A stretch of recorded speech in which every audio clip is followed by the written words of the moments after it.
guys need to smile more. Say what? Now the fun begins. Now the fun begins. Is that the way it works? Well, first of all, on behalf of all of my colleagues here on Beacon Hill, I want to welcome you to this very historic and very special place, the State House here in the Commonwealth of Massachusetts.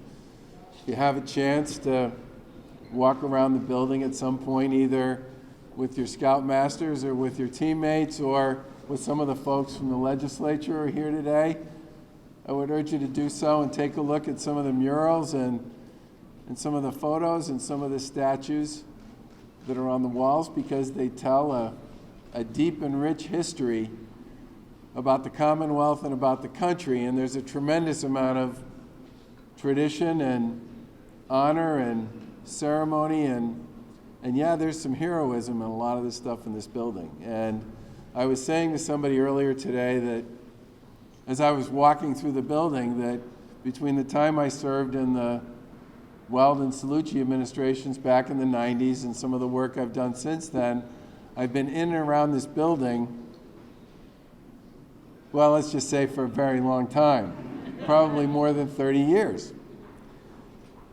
And yet I am constantly finding, as I wander around it, new little facts and tidbits about the history of the Commonwealth that I didn't know, that were there right in front of me on the dozens and dozens, hundreds of times that I walk by some of what these walls have to tell you. And you know, that old line about if the walls could just talk, well, the walls around here do. And they talk through the murals and the paintings and the sculptures and the stories of so many of the people who have helped build this wonderful Commonwealth. And a lot of those stories and those histories date back even to before 1916, which of course is when the Boy Scouts were established and began building their traditions for young men here in the Commonwealth of Mass and across the country. And the one big point I would just want to make to all of you today is to speak to the fact that one of the great benefits, besides the teamwork and the lessons about collaboration and all the rest that you learn as part of scouting, is that whole notion about treating people, whether you agree with them or not, with dignity and with respect. I'm fond of telling folks that I came from a very interesting household as a kid, because my mom was a very active Democrat and my dad was a very active Republican. And they argued about politics for the entire time they were married and canceled each other's vote out in every election. And a lot of my friends, when they were your age, actually wouldn't come to my house for dinner because it was loud and sometimes it got a little intense. But my parents were having a conversation, and I learned a lot listening to the two of them. And one of the biggest lessons I learned was it's not that hard to disagree without being disagreeable.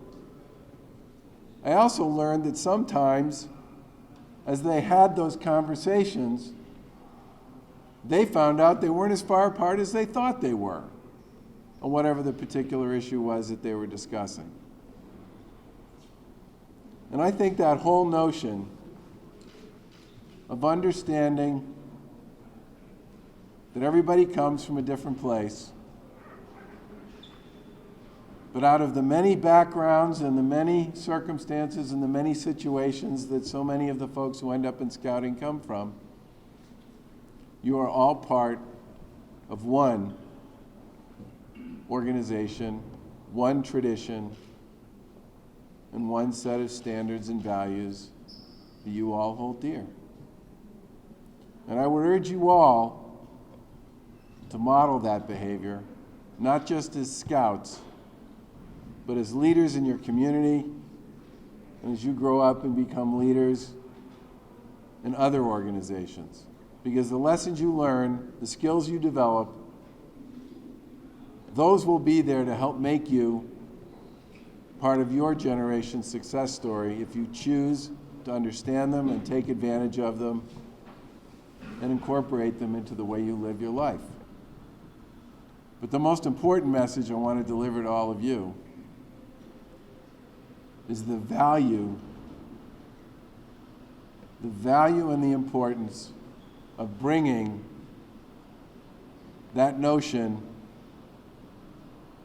that it's not that hard to treat everybody the way you would want to be treated, with the same dignity and respect that you would want to be treated with, no matter how hot the conversation gets or how tough the issues are.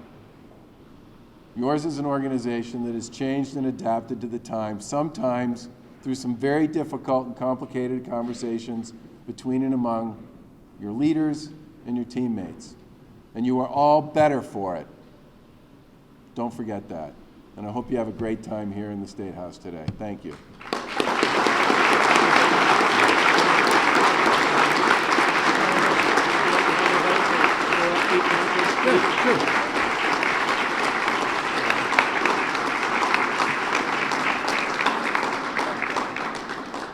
These are proclamations. I thought they were going to be handed out separately. I didn't know I got to do it. But there's 8 of them, so there's one for each of you. And they are, in many respects, our way of welcoming you to Beacon Hill and just letting you all know that we are calling today, on behalf of the Governor's Office, Boy Scout Day here on the Hill. And thank you all very much for joining us. Scouts, thank you so much for your leadership. As the Governor was saying, one of the things I think about, I think of Scouts, I think of the one who goes out to look for something. And we have at our place right across the street, as AJ mentioned, our church, we don't have to go looking for hungry people. They come to us. And I thank you for your donation today on these tables, a wonderful gesture on your part. But please remember, I hope and pray all of you had a good meal this morning. But do remember that there are so many. We're one of hundreds of churches in the greater Boston area that continually have pantries and are serving people. So thank you so much for making an effort to help feed the very real, very hungry people in our Commonwealth. Thank you. Well, thank you very much, AJ, and I just checked my watch to make sure that it's afternoon. So I want to say good afternoon to all of you, and thank you so much for enriching our life here today at the State House. I want to say thank you to the Senate President for co-hosting this day with me. And I want to say thanks to our Governor, who every day makes part of his life public service, for joining with us as a shining example of what public service is all about. I want to say thank you to our legislative colleagues here, Representative Wong, Representative Kalkours, Representative Crocker. I know Senator Timilty was here. So many of us in the legislature appreciate, all of us appreciate what you do. And we also have another very special guest here today. And that special guest is our Secretary of Veterans Affairs, Francisco Urena. He is a remarkable individual.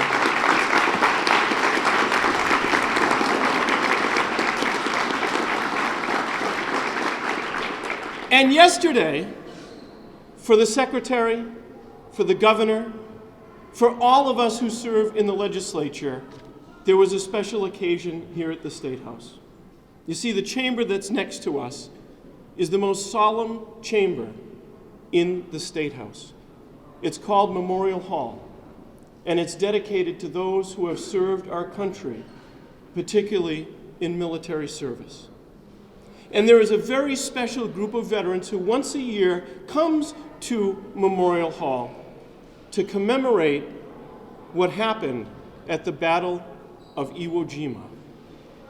Now, so many of us think that that was so long ago, and maybe we don't feel connected to it. But yesterday in Memorial Hall were people who had fought at the Battle of Iwo Jima. One of them was my friend, Larry Kirby, 93 years old, from Manchester by the Sea. And as we gathered in Memorial Hall to think about their service and think about the fact that folks like Larry are part of what we have termed the greatest generation. We also thought not only about the great sacrifice that they made, the hardship they endured, the courage they had, the heroism that they offered in defense of the ideals that make us the greatest nation on the face of the earth. But we also thought about that great American legacy of public service. And as part of that ceremony, we all recommitted ourselves to remember that and to make it part of our lives. But sometimes people think maybe people like Larry Kirby and all of the greatest generation, maybe we won't see that again.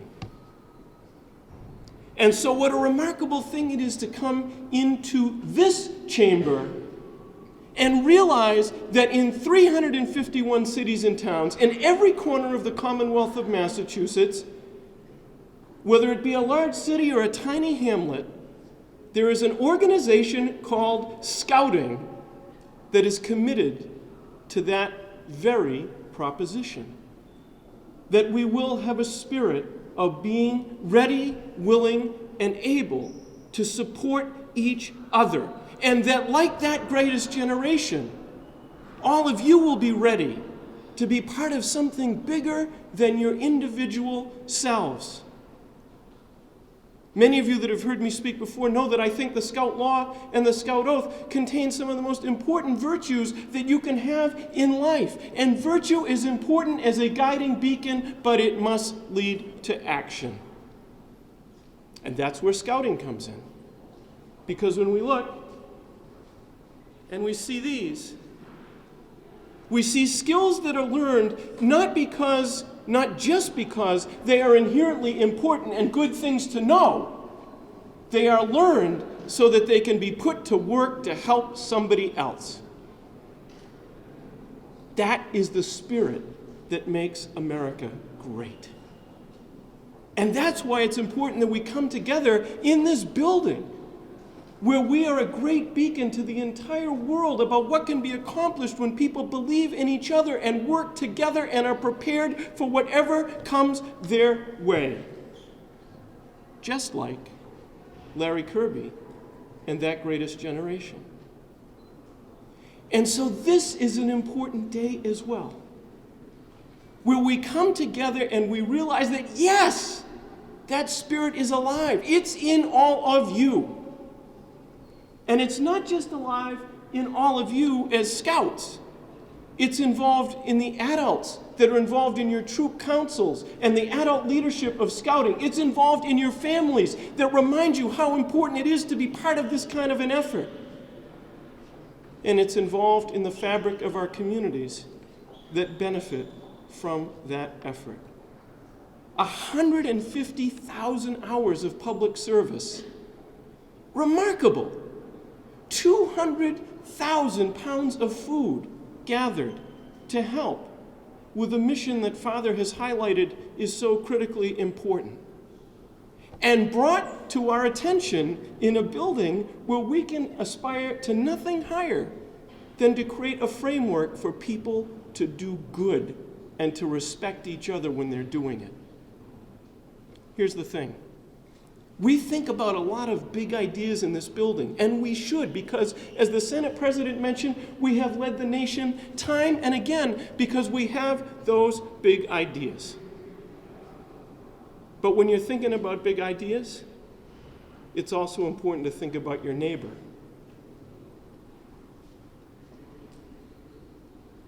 And someday soon, somebody's going to pick up this can of food,